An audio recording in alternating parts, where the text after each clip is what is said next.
So, Mm. one of our biggest campaigns this year at an AMSA level is combating placement poverty among medical students. It's about so the government recently announced what they call the Commonwealth Track payments, and so they're going to essentially give paid or some level of payment for nursing, teaching, and social work students starting next year, so next July.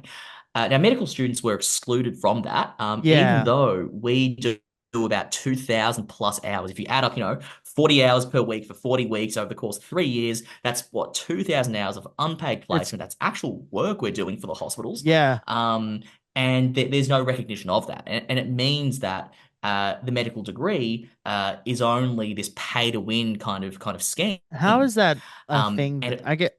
No, I mean, it does. I don't understand. It mm, doesn't make sense to me. Maybe that's just like, I'm sure it doesn't make sense to the people that are in it, but it just doesn't make sense as like as a logic wise, I guess, to me. it's yeah, it's look, it's a bit absurd to be honest. Yeah. Like I can't see any like I actually just can't find a reason why it makes sense from a policy or even sort of ethical point of view.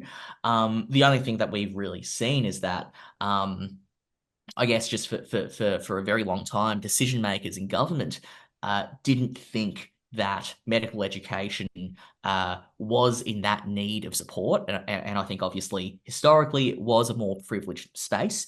But now, especially with these post-grad medical degrees where you've got a lot of mature age students, a lot of people who've, had second lives before, foregoing their income to do medicine to serve the country really because that's because medicine's one of those degrees that the government keeps a very close eye on.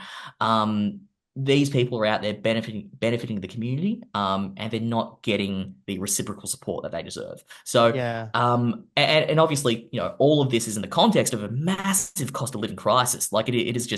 just become so much more unaffordable to go through with a tertiary education. So, And I also all of imagine these factors, yeah.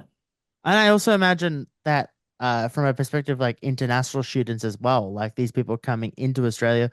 I was also going to say, like, also post COVID, all of this is the case, which is kind Mm, of ridiculous as well.